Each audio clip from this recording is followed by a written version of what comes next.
So this should be a quick 7 to 10 minute overview of Section 508 of the Americans with Disabilities Act. Our objectives in this 7-minute course are brief introduction with the Americans with Disabilities Act. You can understand Section 508 compliance, and you can create a slide presentation that complies with Section 508.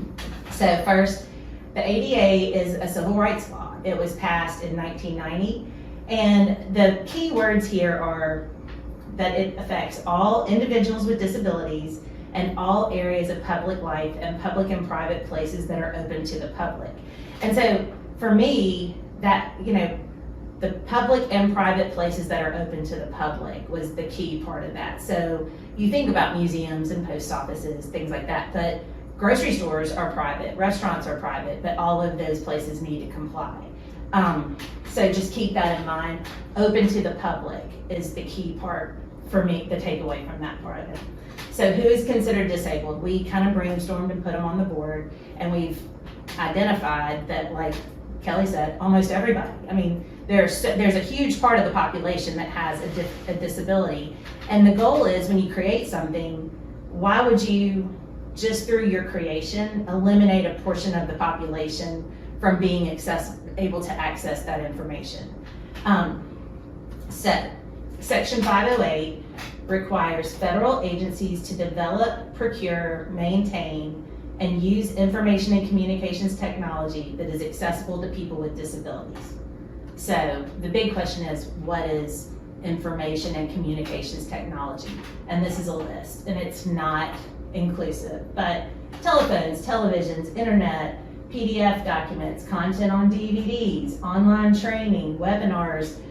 So you see how this fits like HR onboarding. These aren't just college courses or high school courses or education like continuing ed. It's any video that was created at a company for onboarding would need to be accessible if that is something that's open to the public, right? Like think about that big umbrella of the ADA, and that means any of these items under that umbrella would need to comply, which is almost everything.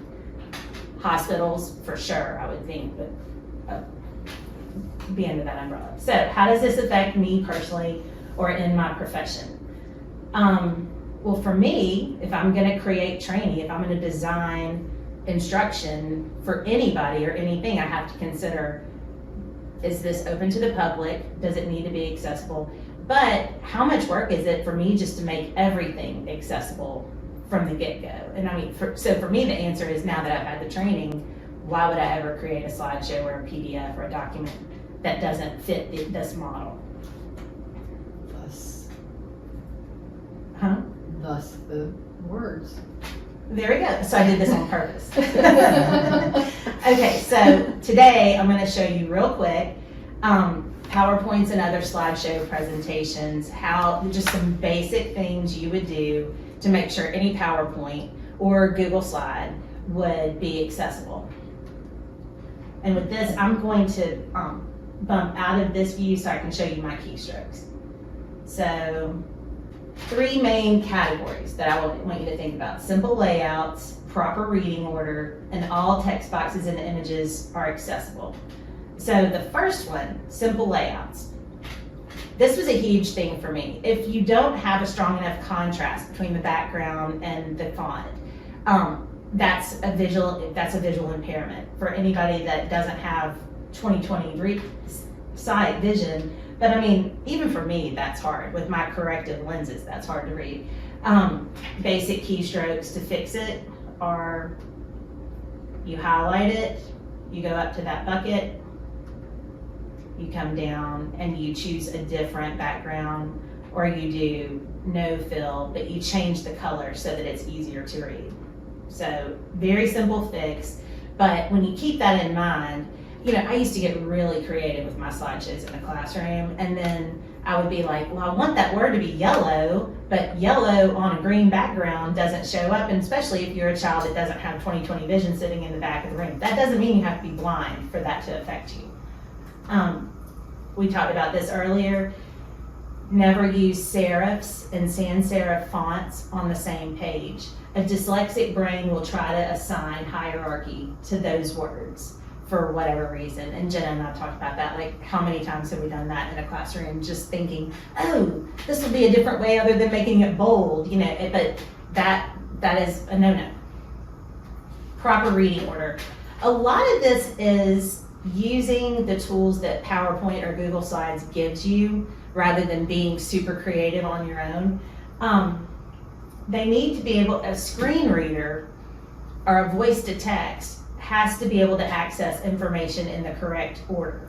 So in order to do that, you go to Review, check Accessibility, and you go to a reading order pane.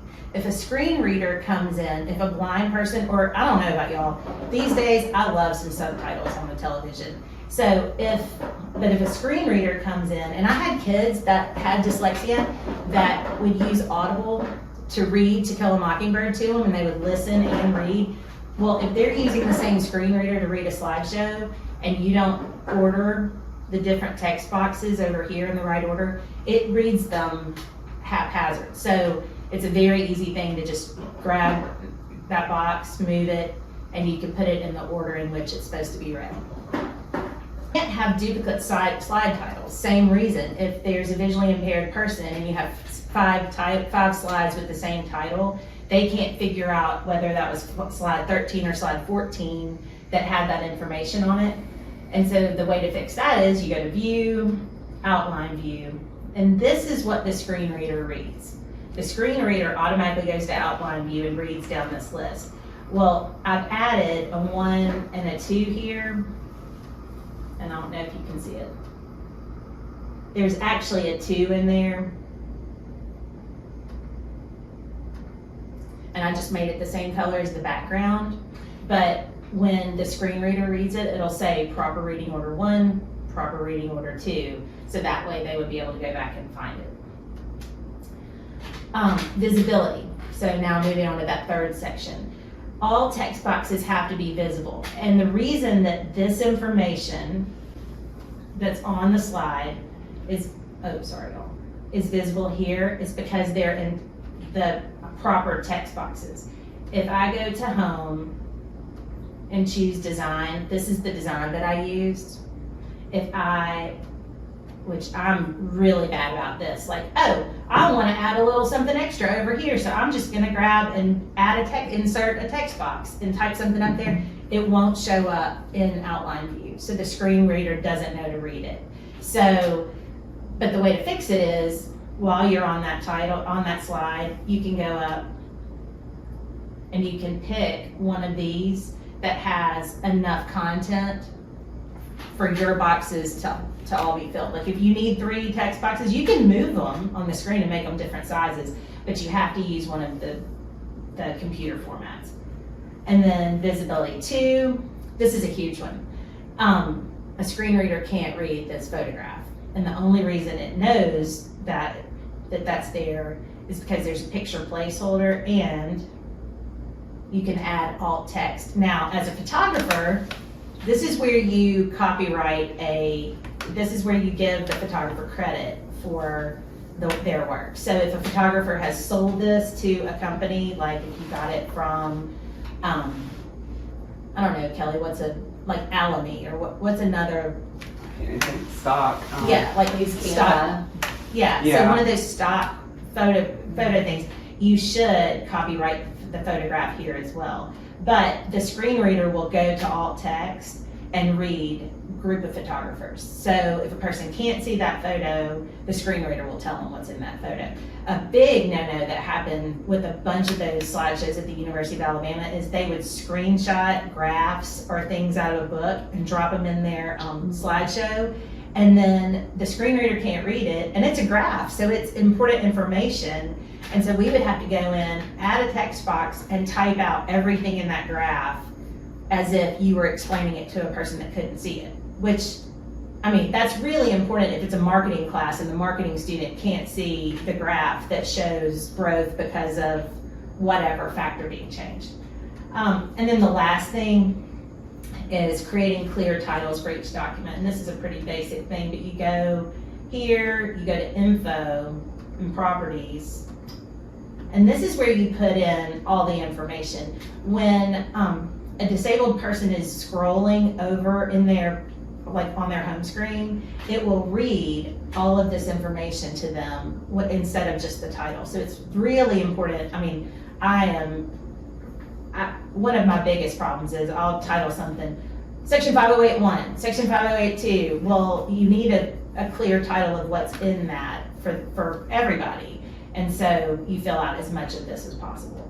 And so this is like, I made this graph. These are my quick and dirty research numbers. But last year, the census said we have 332 million Americans, and I just Googled how many are visually impaired. 61 million people are visually impaired.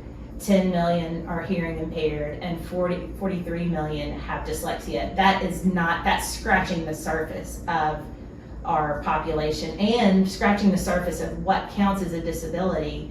But that's about 30% of Americans, just with those quick and dirty numbers that I came up with in 20 minutes on the internet. So again, my point with this is, in my sales pitch for it is, why would you immediately disenfranchise 30% of the population when what I just showed you took 7 minutes? So,